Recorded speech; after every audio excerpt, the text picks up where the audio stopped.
భారీ వర్షాలతో వాగులు వంకలు పొంగి పడుతున్నాయి. చెరువులు పూర్తి సామర్థ్యానికి చేరుకుని నిండు కుండలను తలపిస్తున్నాయి. అయితే ఉమ్మడి జిల్లా వ్యాప్తంగా పలు ప్రాంతాల్లో చెరువుల్లో 3 వ్యక్తులు గల్లంతై 20 ప్రాణాలను కోల్పోయారు. మరొకరి కోసం అధికారులు గాలింపు చర్యలు చేపట్టారు. దీంతో వారి కుటుంబాల్లో విషాదం అలుముకుంది. అయితే పొంగి పడుతున్న వాగులకు చెరువులకు దూరంగా ఉండాలని అధికారులు సూచిస్తున్నారు. విధులు ముగించుకొని ఇంటికి వెళ్తున్న క్రమంలో వాగులో వ్యక్తి గల్లంతైన ఘటన పెద్దపల్లి జిల్లాలో చోటు చేసుకుంది. కాల్వ శ్రీరాంపూర్ మండల కేంద్రానికి చెందిన చెప్పల పవన్ మిర్జంపేట గ్రామంలో బిల్ కలెక్టర్గా పనిచేస్తున్నాడు.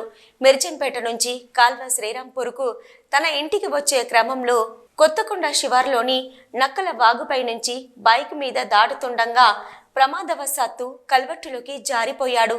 ఇది గమనించిన స్థానికులు పవన్ విషయం పోలీసులకు సమాచారం అందించడంతో పాటు తాళ్ల సాయంతో బయటకు తీసేందుకు యత్నించారు. అయితే వాగు ఉధృతంగా ప్రవహిస్తుండటంతో ఒక్కసారిగా నీళ్లలోకి జారి పడిపోయాడు. విషయం తెలుసుకున్న ఎమ్మెల్యే విజయ రమణారావు సంఘటనా స్థలానికి వెళ్లి పరిస్థితిని సమీక్షించారు. అనంతరం పవన్ కుటుంబ సభ్యులను పరామర్శించారు. పవన్ నక్కల వాగులో గల్లంతు కావడం బాధాకరమని, పవన్ కుటుంబానికి అండగా ఉండి అన్ని రకాలుగా ఆదుకుంటామని కుటుంబ సభ్యులకు హామీ ఇచ్చారు. పెద్దపల్లి నియోజకవర్గంలో ఎడతెరిపి లేకుండా కురుస్తున్న వర్షాలకు ప్రజలందరూ అప్రమత్తంగా ఉండాలని, అవసరమైతే తప్ప బయటకు రాకూడదని, శిథిలావస్థలో ఉన్న ఇండ్లలో నివాసముంటున్న ప్రజలు పునరావాస కేంద్రాల్లోకి వెళ్లాలని, వాటికి తగిన చర్యలు అధికారులు తీసుకోవాలని సూచనలు చేశారు.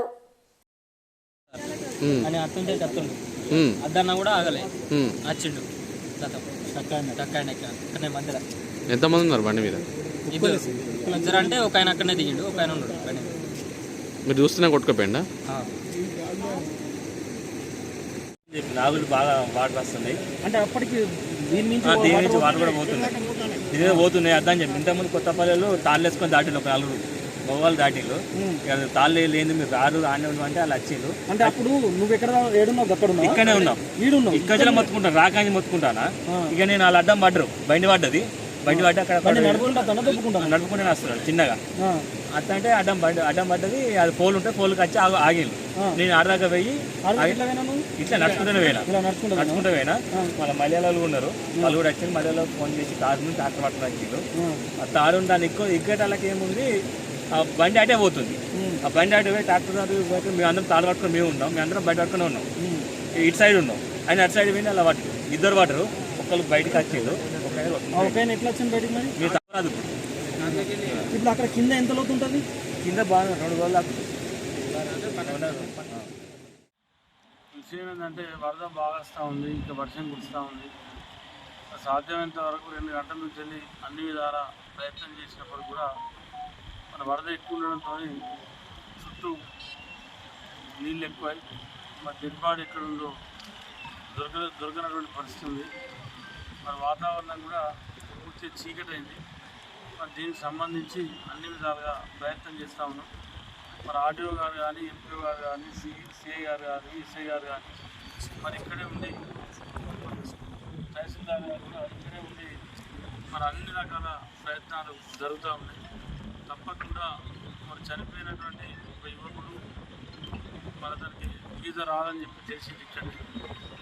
మరి కేవలం ఏంటంటే మోటార్ సైకిల్ మీదికి తీసుకుని తాడుతో ప్రయత్నం ఇక్కడ కొడుకునే మల్యాల నుంచి మరి మా వెంకటేశ్వర కానీ మిగతా యువకులు వచ్చి కాపాడే ప్రయత్నం చేసి చెరువులోని చేపలు బయటకు వెళ్లకుండా వలలు కట్టడానికి వెళ్లి ఓ వ్యక్తి గల్లంతైన ఘటన పెద్దపల్లి జిల్లా కాల్వ శ్రీరాంపూర్ మండలం కూనారంలో చోటు చేసుకుంది. పెద్ద చెరువులో చేపలు బయటకు వెళ్లకుండా వలలు కట్టడానికి వెళ్లి గోస్కుల కుమార్ గల్లంతు కావడంతో గాలింపు చేపట్టి మృతదేహాన్ని వెలికి తీశారు. మృతి చెందిన కుమార్ బేతికల్ గ్రామవాసిగా గుర్తించారు.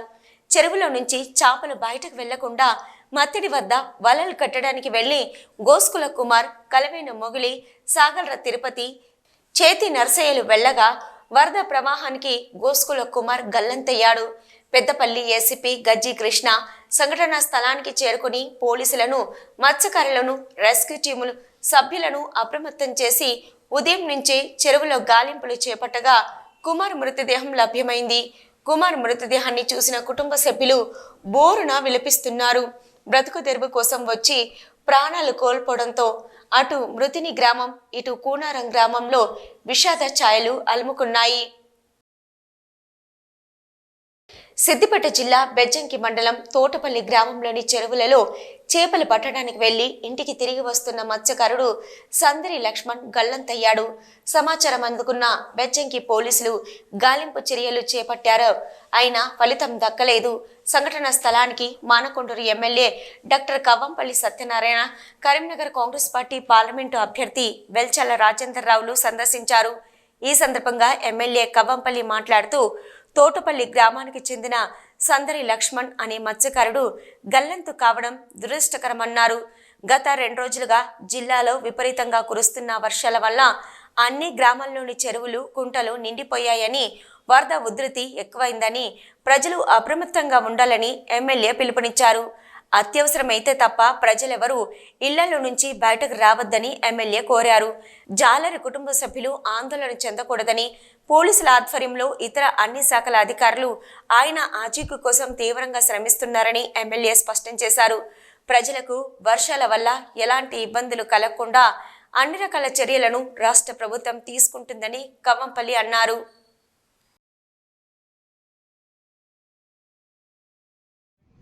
మరి అధికంగా కురుస్తున్న వర్షం వల్ల వరద ఉధృతి పెరిగి ఎప్పుడైతే నదులు, చెరువులు నిండి మత్తడి దూకుతా ఉన్నాయో ఆ మత్తడి దూకడం వల్ల ఒకటేసారి వరద ఉధృతి పెరిగి లక్ష్మయ్య అనే అతను తోటపల్లి గ్రామానికి చెందిన మత్స్యకారుడు దాటబోతూ నదిలో పడిపోయినారు.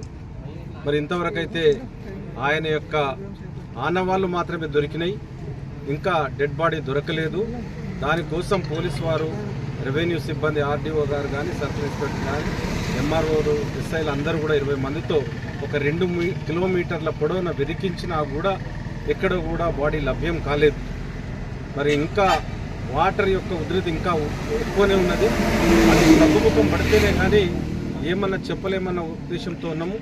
కాబట్టి కుటుంబ సభ్యులు ఎప్పుడు అధైర్యపడకండి.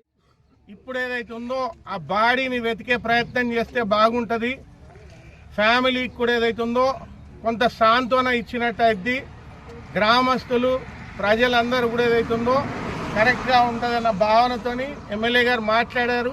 ఇరిగేషన్ అథారిటీస్ సాధ్యాసాధ్యాలు చూస్తాము. మరి ఆ గేట్లు తెరిస్తే కింద పరిస్థితి ఏంటి, పైనుండి కూడా వరద ఉధృతి ఇంకా తగ్గలేదు. దీనికి ఆలోచన చేస్తామని చెప్పడం జరిగింది.